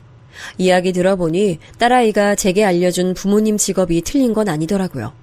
딸아이 남자친구의 어머니는 갤러리를 소유하고 계신 분이었고 아버지는 임원 중에서도 가장 높은 자리에 앉아있는 사람일 뿐이었죠. 저는 말로만 듣던 금수저가 바로 이 남자아이를 말하는 게 아닐까 싶은 생각이 들었습니다. 그 남자아이가 돌아가고 나서 저는 여러 가지 고민이 됐습니다. 과연 두 사람이 결혼한다고 하면 허락을 해야 할까 하는 부분이었어요. 다들 아시겠지만 결혼이라는 게 어디 두 사람만 좋아서 되는 일인가요? 전혀 모르는 두 집안이 결혼이란 제도로 묶이는 것이다 보니 집안도 보고 결혼해야 한다고 말하는 사람들도 적지 않잖아요. 저 역시도 그렇게 생각하는 사람 중 하나고요.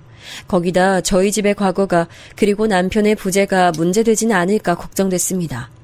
물론 당장에 결혼하겠다고 한 건 아니었지만 걱정이 태산이었죠. 근데 제 걱정과는 전혀 무관하게 두 아이는 너무 잘 만났고 결혼까지 쭉쭉 이어지더군요. 사돈도 딸아이를 무척이나 예뻐해 주셨고요. 제가 생각했던 것들은 그냥 드라마 속에서나 있는 일이구나 싶었죠. 결혼식은 정말 어마어마했습니다. 무슨 사람들이 그렇게 많이들 모이는지 다들 신랑 측 사람들이라 살짝 주눅들기도 했죠.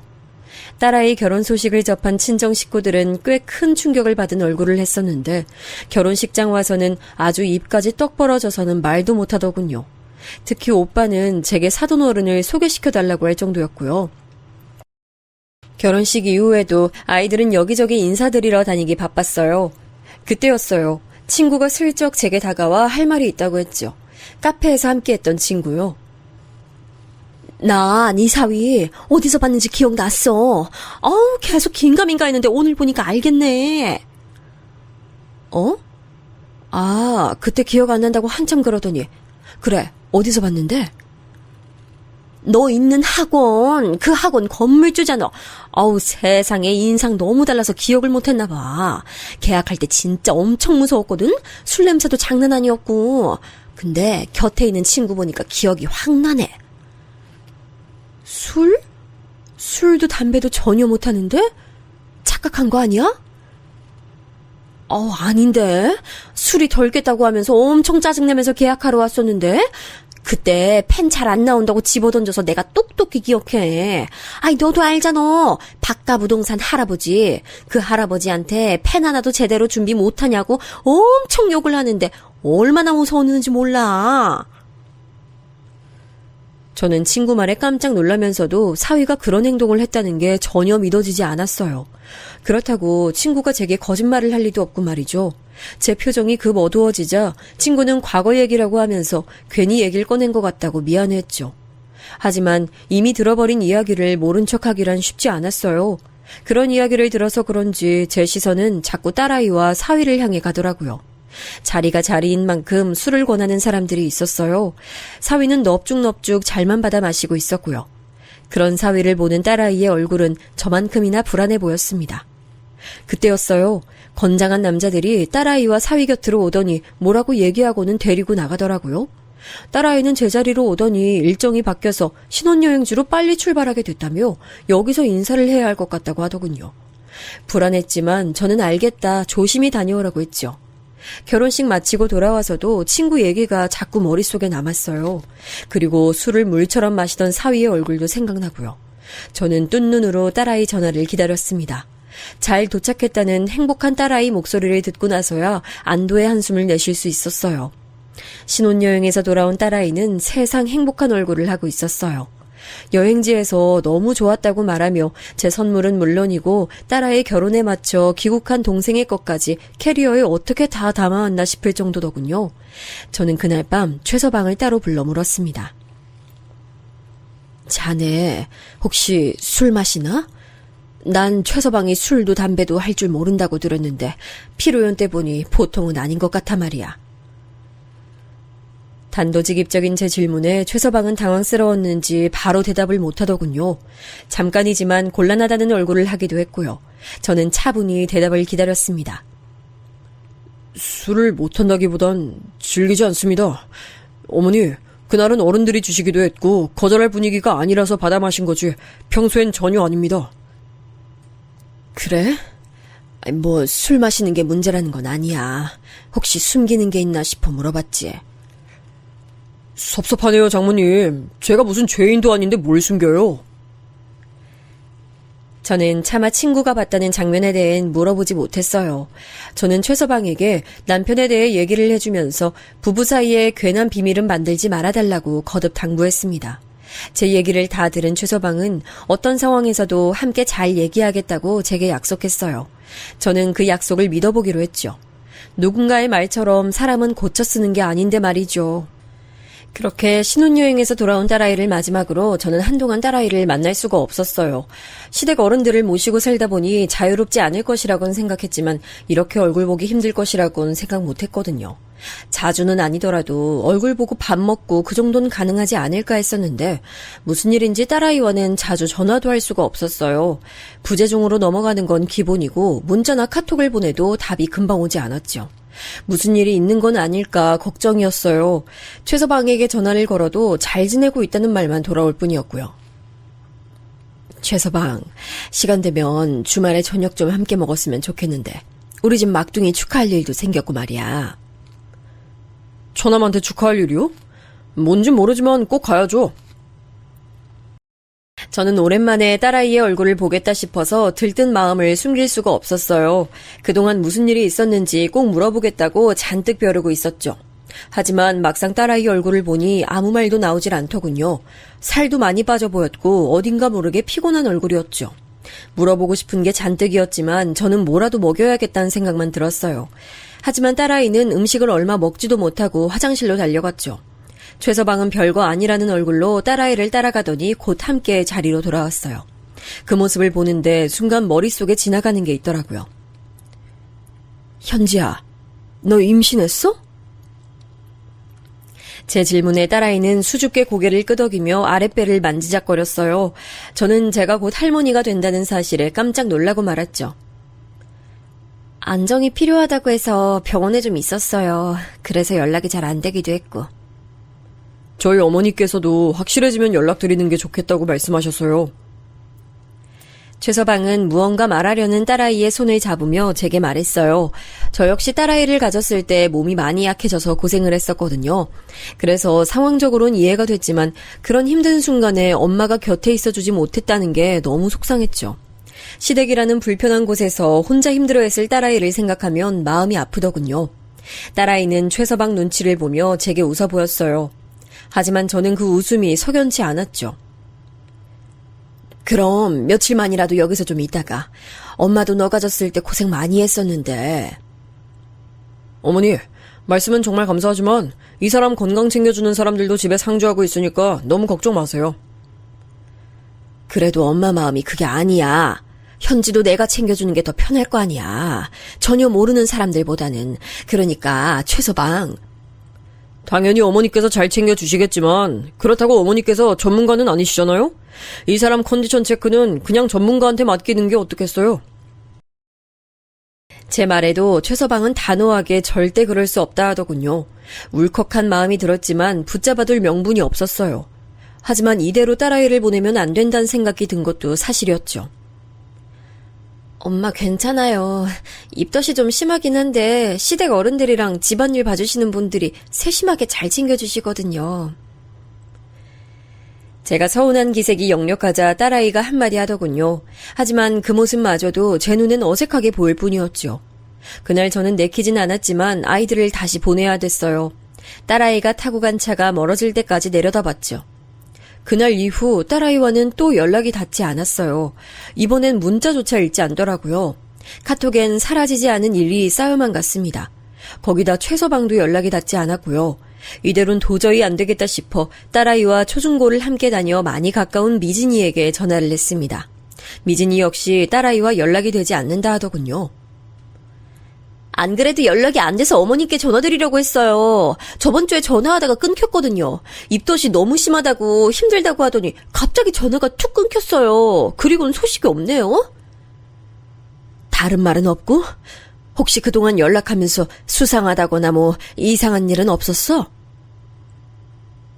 딱히 그런 말은 없었어요. 그냥 서둘러 전화 끊는 일이 많았다는 것 정도? 말도 없이 그냥 뚝 끊어버리는 일이 대다수였죠. 나중에 물어보면 남편이 들어와서라거나 시댁 어른께서 찾으셔서 그랬다고 하는데 아무리 그래도 그렇게 전화를 끊는 일이 어딨냐고 했더니 미안하다고만 하더라고요. 저는 점점 더 뭔가 이상하다는 생각과 함께 머릿속에 경보기가 울렸어요. 저는 내친 김에 최서방 회사에 찾아갔죠. 하지만 출장 갔다고 하면서 연락이 어렵다고 하더라고요. 내가 최서방 장모예요. 너무 급한 일이라서 그런데 어떻게 연락할 방법이 없나요? 죄송합니다. 중요한 출장이라 저희도 당장 연락을 전달하기가 어렵습니다. 하지만 오셨다고 메모 남겨둘게요. 저는 너무 급해서 그러니 어떻게 방법을 찾아볼 수 없겠냐 물었지만 돌아오는 대답은 하나더군요. 온몸에 힘이 하나도 들어가지 않았어요. 겨우 집에 들어오니 아들이 어디 아픈 건 아니냐고 걱정스럽게 바라봤죠. 너희 누나가 연락이 안 되네. 최서방도 마찬가지고. 출장 갔다곤 하는데 아무리 그래도 이렇게 연락이 안 될 수 있어? 저분도 그렇고 엄마는 뭐가 그렇게 걱정되시는 거예요? 누나도 컨디션 조절한다고 힘들겠죠. 임신이 쉬운 일도 아닌데. 그리고 출장이면 당연히 연락이 잘 안 될 수도 있죠. 너무 걱정 마세요. 엄만 너무 걱정이 많아요. 너무 과하다고 지적하는 아들의 말을 듣고 나니 제가 너무 유난을 떠는 건가 싶은 생각이 들기도 했죠. 그래서 얼마는 더 기다려보기로 했습니다. 그렇게 일주일의 시간이 흘렀어요. 하지만 딸아이에게도 최서방에게도 아무런 연락이 없었죠. 그렇게 열흘의 시간이 지났나 딸아이의 친구인 미진이에게 다급한 전화가 걸려왔어요. 방금 딸아이와 전화를 했다고 하면서 말이죠. 어머니, 현지 목소리가 좀 이상해요. 애가 목소리가 완전히 잠겨서는 어디 아픈 사람 같아요. 거기다 영문을 알 수 없는 말만 하고요. 오죽하면 전화를 저한테 잘못 걸었나 싶어다니까요. 현지가 뭐라고 했는데 어디 아프대? 아프냐고 물었는데 날씨가 좋다 그러고 어디냐고 물었는데 옛날에 외할아버지 댁에서 심부름했던 때 생각난다 그러고 진짜 무슨 수수께끼인가 싶을 정도였다니까요. 그러더니 또 전화가 툭 끊어졌어요. 저는 미진이가 말한 외할아버지 댁이란 소리에 정신이 번쩍 들었어요. 남편의 죽음 이후 친정에서 3년간 지낼 때 저희 모녀를 무슨 기생충 보듯이 보는 친정 식구들을 피해서 별채에서 지내고 있었는데요. 그때 딸아이가 심부름으로 창고에 들어갔다가 갇혀서 못 나왔던 적이 있었거든요. 저는 당장이라도 딸아이를 찾으러 가야겠다는 생각이 들었어요. 날이 밝자마자 저는 딸아이의 시댁으로 찾아갔습니다. 대략적인 위치만 알고 있지 정확한 주소도 몰랐는데 다행히 미진이가 임신 소식에 선물을 보낸 적이 있다며 주소를 알려주더라고요. 부랴부랴 달려간 곳에서 잠시 멈춰설 수밖에 없었습니다. 사돈댁은 한남동에서도 내놔라 하는 사람들이 많다는 곳이었더군요. 입구에서부터 들어가는 게 쉽지 않았어요. 사전에 연락을 받지 못했다고 하면서 아예 들여보내주질 않았죠. 저는 사돈댁에 인사하러 왔다고 말했지만 저를 아래 위로 훑어보는 사람들이 들은 척도 안 했죠. 확인해 보세요. 제 말이 맞는지 아닌지. 그럼 될 거 아니냐고요. 여기서 이러시면 곤란해요. 방문자 명단이 없으시면 들어가실 수가 없단 말입니다. 여기가 아무나 들어가는 데가 아니에요. 기가 막혔습니다. 한참 실랑이를 하는데 갑자기 차 한 대가 멈춰서더니 최서방이 내리며 저를 불렀어요. 저는 그동안 제 전화며 문자를 다 무시한 최서방을 보는 순간 욕이 혀끝까지 올라왔지만 꾹 눌러 참아야만 했어요. 최서방, 출장이라고 하더니 이제 돌아왔나 봐. 전화에 답이 없길래 아직 출장 중인 줄 알았는데. 그게 죄송합니다. 제가 정신이 좀 없어서. 장모님께서는 여기 무슨 일이세요? 사돈댁에 뭐하러 왔겠어? 딸아이 얼굴 좀 보려고 왔지. 잘 됐네. 앞장서. 그 사람 지금 집에 없어요, 어머니. 잠깐 나갔어요. 나가? 내가 꼭두 새벽부터 여길 찾아왔는데 나가긴 어딜 나갔다는 말이야. 나 오늘은 그냥 못 물러나니까 당장 앞장서. 무슨 일이 있어도 얼굴 봐야겠으니. 제가 당장이라도 안으로 들어갈 것처럼 보였는지 최서방은 따로 연락드리겠다고 하면서 저를 말렸죠. 당장이라도 뿌리치고 싶었지만 제 팔을 잡는 손이 생각보다 너무 강했어요. 저도 모르게 아프다고 소리를 지를 만큼 말이죠. 최서방은 그런 제 반응에도 아랑곳 않고 저를 자신의 차에 태우더군요. 저는 무슨 일이 있길래 딸아이의 얼굴을 보여주지 않느냐고 최서방을 다그쳤지만 피곤하다는 듯이 고개를 돌리며 그냥 집에 가라고 하더군요. 댁에 가 계시면 그 사람한테 연락하라고 할 테니까 여기까지 와서 이런 행패 부리시는 건 좀 삼가주세요. 여기 보는 사람들 눈도 많은데 저희 집 체면도 생각은 해주셔야죠. 최서방의 그런 태도에 오기가 생겼습니다. 그리고 분명 무언가 숨기는 게 있다는 것을 확신했죠. 그날 저녁 최서방의 말처럼 딸아이에게 문자가 왔습니다. 잘 지내고 있으며 조만간 집으로 오겠다 말이죠. 저는 그 문자를 받고도 안심이 안 됐어요. 제 눈으로 딸아이의 모습을 꼭 봐야겠다는 생각만 들었죠. 저는 친구에게 사정 얘기를 했습니다. 친구는 자기 역시 뭔가 일이 생긴 것 같다고 말하며 사돈댁이 있는 곳으로 들어갈 수 있는 방법을 찾아보겠다고 했죠. 친구 연락을 하염없이 기다리면서 저는 딸아이에게 몇 번이나 전화를 걸었지만 잘 지낸다는 문자만 받을 수 있었어요. 여전히 목소리 한 번 들을 수 없었죠. 며칠 뒤 친구는 몇 달이 건너 아는 사람이 그 안에서 살고 있다고 하면서 방문객의 이름을 올려주기로 했다고 알려줬어요. 그리고 바로 찾아갔죠. 혹시나 관리인이 저를 알아보면 어떻게 하나 긴장했지만 다른 사람이더군요. 친구와 함께 들어간 저는 바로 사돈댁으로 향했습니다. 집에서 일하는 사람들만 있을 뿐 사돈도 최서방도 나가고 없었죠. 처음엔 아무도 없다고 들여보내주질 않아서 이대로 물러나야 하나 싶었는데 곧 정장을 차려입은 여자분이 나와선 잠시 들어오라고 했죠. 꽤나 높은 사람인지 다들 그 사람한테 고개를 숙이더군요. 저를 거실로 안내한 그 사람은 사돈은 부부 동반으로 크루즈 여행 중이라 만날 수 없다고 했어요. 저는 딸아이를 좀 보고 싶은데요. 집에 없나요? 작은 사모님께서는 안정기에 접어들어 체력 회복을 위해 잠시 지방에 가셨습니다. 휴양이요? 어디로요? 저는 전혀 들은 바 없는 이야기라 어디로 간 것이냐 물었지만 여자는 알려줄 수 없단 말만 했습니다. 최서방도 알고 있냐고 물었지만 마찬가지로 대답할 수 없단 대답이 돌아왔고요. 도대체 뭐가 시원하게 해결되는 것이 없어 답답한 찰나 여자는 이제 그만 나가달란 말을 하면서 제 가방을 들었어요. 내 딸 어디 있는지 알려주세요. 얼굴도 안 보여주고 목소리도 못 듣고 잘 지낸단 문자가 전부인데 걱정 안 되게 생겼어요? 안정기에 접어들었다고 하면서 체력 회복은 또 무슨 말이에요? 말이 된다고 생각해요? 당신들 돈이 아무리 많아도 사람을 이렇게 대우하면 안 되죠. 드릴 말씀 없습니다. 가방 가지고 나가주세요. 여자는 제 손에 가방을 꼭 쥐어주며 나가라고 했죠. 그런데 제 손을 쥐는 그 느낌이 이상하더라고요. 가방을 건네줄 때 그렇게 손을 잡는 경우가 없지 않나 싶으면서 말이죠. 여자는 제 눈을 똑바로 바라보더니 가방 잘 챙겨가란 말을 남기곤 저를 밖으로 쫓아냈죠. 친구는 어떻게 됐냐 물었지만 저는 대답 대신 가방을 열었습니다. 그 안엔 못 보던 종이봉투가 들어있었어요. 그 속엔 짧은 쪽지와 함께 USB가 들어있었습니다. 딸을 구하셔야 합니다. 지하실. 급하게 휘갈겨 쓴 메시지에 저는 심장이 떨어져 내리는 기분이었습니다. 지하실이라니 딸을 구하라는 말은 또 무슨 말인가 싶었죠. 저는 떨리는 손으로 USB를 연결해 내용물을 확인했습니다. CCTV 화면이 뜨더니 곧 최서방이 보였어요. 소리는 담겨있지 않았지만 최서방이 어디론가 향해 소리를 지르고 있었습니다. 화면 한쪽에서 딸아이 모습이 보였습니다. 그때보다 더 살이 빠져 보였고 배가 살짝 불러있었어요. 그때였어요. 갑자기 최서방이 성큼성큼 딸아이에게 다가가더니 다짜고짜 딸아이의 머리채를 붙들고는 사정없이 뺨을 때렸죠. 저는 너무 놀라 소리도 지르지 못하고 입을 틀어막았습니다. 몇 번이나 딸아이를 때리더니 이젠 어디론가 딸아이를 끌고 가더라고요. 딸아이는 끌려가면서도 배를 어떻게든 보호하려고 감싸쥐고 있었고요. 영상은 그렇게 끝이 났지만 저와 친구는 한마디도 하지 못했습니다. 머리로는 당장 집으로 쳐들어가 딸아이를 데리고 나와야 한다 했지만 손끝 하나도 움직일 수 없었죠. 때리는 사람도 맞는 사람도 이번이 처음은 아닌 게 분명했습니다.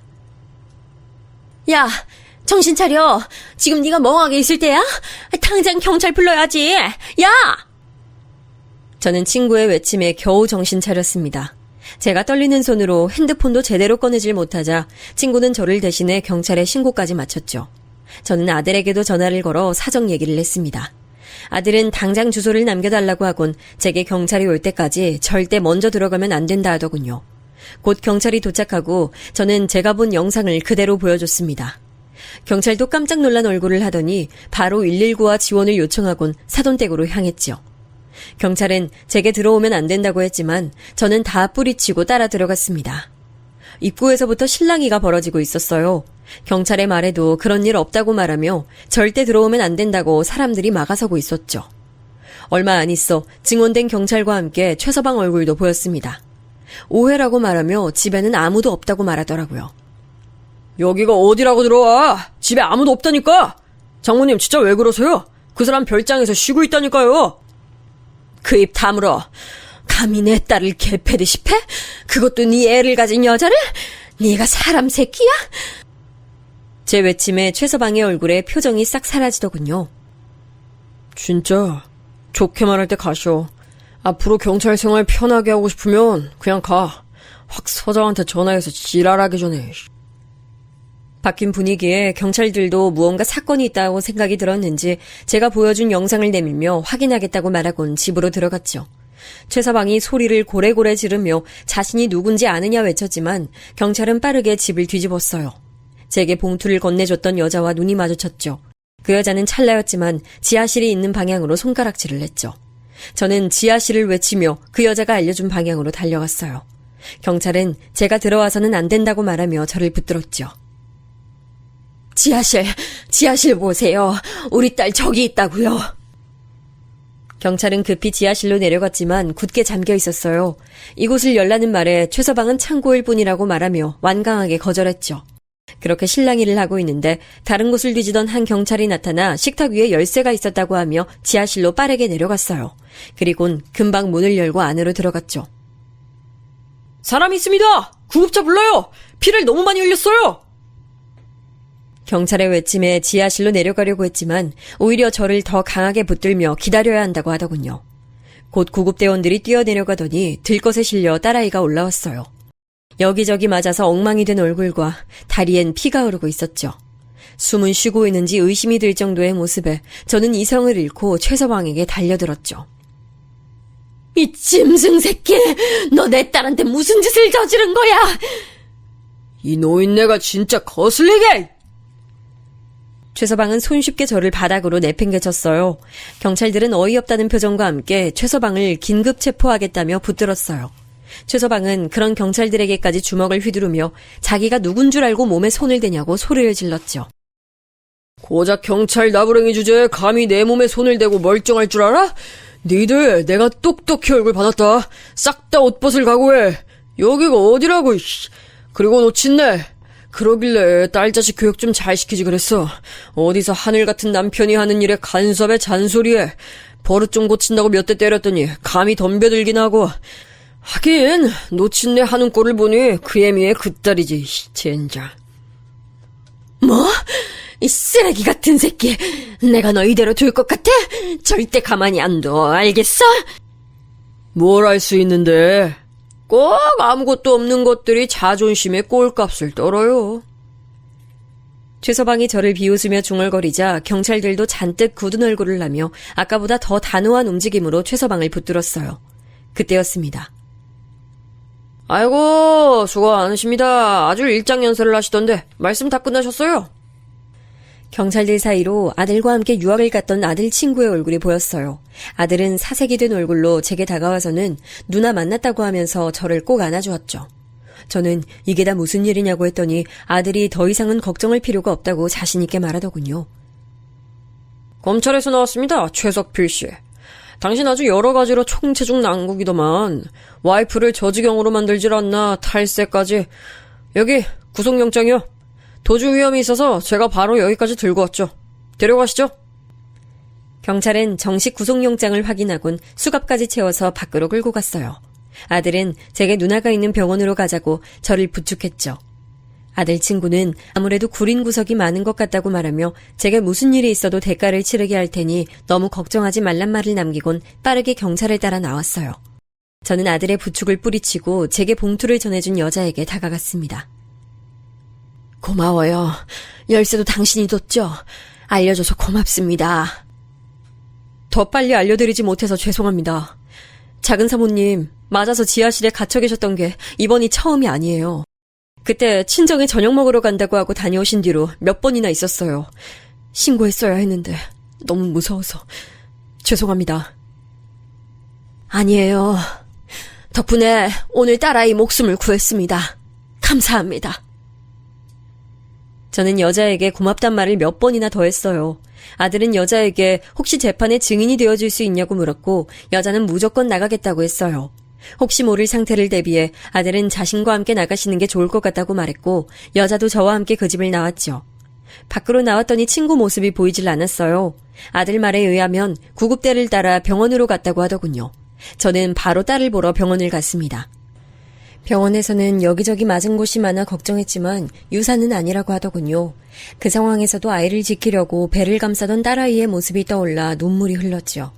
저는 피가 그렇게 많이 흘렀는데도 괜찮았냐고 물었지만 다리에 찢어진 상처가 많아 생긴 것이라 하더군요.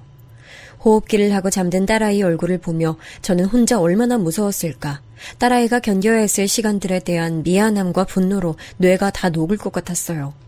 피아노를 치던 예쁜 손은 여기저기 상처들로 보기 흉했고 다리 곳곳엔 푸른 멍들이 가득했죠. 의사 말에 의하면 온몸이 멍투성인데 딱 하나 배만 멀쩡하다고 하더군요. 그 말에 저는 결국 눈물이 터졌습니다. 금방 깨어날 것이라는 의사의 말에도 딸아이는 며칠을 그렇게 눈을 감고 있었어요. 저는 왜 의식이 돌아오지 않느냐 물었지만 의사들도 좀 더 기다려보라는 말만 했죠. 저는 딸아이의 손을 잡고 매일같이 말했어요. 다 괜찮아. 이제 엄마가 곁에 있을게. 우리 딸, 내 새끼. 누나, 이제 일어나. 누나 괴롭힐 수 있는 사람은 이제 아무도 없어. 그러니까 겁먹지 말고 이제 일어나, 누나. 제 모습에 아들은 긴 한숨을 내쉬며 제 손과 딸아이의 손을 겹쳐 잡으며 중얼거렸어요. 그렇게 얼마의 시간이 더 흐르고 드디어 딸아이 의식이 돌아왔어요. 저와 눈이 마주친 아이는 힘겹게 손을 들어 제게 뻗었지요. 저는 그 손을 잡고 살아 돌아와줘서 고맙다고 몇 번이나 말했는지 몰라요. 딸아이 눈에서도 눈물이 흐르기 시작했죠. 하지만 문제가 있었어요. 충격이 너무 심했는지 딸아이가 말을 못하더군요. 뭐라도 말을 하려고 입을 뻥긋거렸지만 아무런 소리도 나질 않았어요. 병원에서는 뇌에 이상이 있는 것은 아니라는 소견과 함께 정신과 치료를 권하더군요. 그 소리에 저는 최서방에 대한 분노가 더 활활 타오르는 기분이 들었습니다. 퇴원해도 된다는 말에 딸아이를 데리고 집으로 돌아온 저는 회복에 온 신경을 쏟았어요. 그 사이 사돈이 한국으로 돌아왔는지 집으로 찾아왔더군요. 저는 문을 닫아 걸고 아무 할 말이 없다고 말하곤 그 사람들을 쫓았어요. 하지만 쉽게 물러날 사람들은 아니었는지 학원까지 찾아왔더군요. 원래 그런 애는 아닌데 술만 들어가면 막무가내가 되어버렸어요. 사람 하나 살린다 생각하시고 한 번만 용서해 주세요. 앞으로 술은 절대 못 마시게 하겠습니다. 그러니까 이보세요. 당신 아들이 우리 딸한테 무슨 짓을 했는지 보기는 하셨어요? 영상 아주 잘 남아있을 텐데 그걸 봤으면서 내 앞에 나타나서 용서? 용서란 말을 입에 올려요? 저희가 그 점에 대해선 충분히 보상을 해드릴 테니. 보상이요? 무슨 보상? 돈? 집? 부동산? 뭘로 보상하시려고요? 당신들은 그런 걸로 보상이 되는 모양인데 우린 아니거든요. 당신 아들이 저지른 죄가 그거 하나만은 아니던데. 우리한테 이렇게 찾아와서 빈다고 해결될 일이겠어요? 알아보니 저지른 범죄들이 한두 가지가 아니던데 그동안은 그 돈으로 입막음이 됐을진 몰라도 이번엔 천만의 말씀이에요. 그러니까 돌아가세요. 자꾸만 저를 붙들며 이야기해보자고 하는 안사돈의 손을 강하게 뿌리쳤습니다. 자식의 잘못된 모습을 그대로 방치한 것도 죄라면 죄일 텐데 이 사람들은 그저 원래 그런 애가 아니라는 말로 얼버무리려고 하는 게 너무나도 가증스러웠죠. 그대로 나가려다 저는 그 사람들을 바라보며 말했습니다. 해주실 게 딱 하나 있네요. 이혼 서류, 친자 포기와 양육 포기 서류. 그것들 보낼 테니 도장 찍으세요. 딸아이한테 미안한 마음이 조금이라도 남아있다면 말이에요. 그걸로 저희 집에 뭔가 바랄 생각은 꿈도 꾸지 마시고요. 그리고 어떤 게 아들을 위한 일인지 생각이라는 것 좀 하고 사세요. 저는 뒤도 돌아보지 않고 카페를 벗어났고 변호사를 통해 그 모든 서류들을 받을 수 있었습니다. 아들 말에 의하면 최서방의 여죄는 파도 끝없이 나왔다고 해요. 주류 밀수는 기본에 마약까지도 얽혀 있었으며 그간 사람을 때리고 합의한 전적이 한두 번이 아니라고 했죠. 이번에는 아무래도 쉽게 나올 수는 없을 것이라는 이야기까지 전해들은 저는 앞으로 우리 앞에서 특히 우리 딸아이 인생에서 그런 인간을 다시 볼 일은 없었으면 좋겠다고 생각했습니다. 모든 정리가 끝난 지 약 1년이 지났어요. 처음에 말씀드렸듯이 딸아이는 자신을 꼭 닮은 여자아이를 낳았습니다. 어찌나 어릴 적 딸아이 모습과 똑 닮았는지 사진을 나란히 두면 누가 누군지 모를 정도죠. 요즘 저는 언제가 될진 모르지만 예전처럼 다정한 목소리로 딸아이가 저를 불러주길 바라면서 지금의 행복을 위해 최선을 다해 하루를 살아가고 있습니다. 앞으로 우리 가족들에게 더 이상은 고통이 없길 바라면서요.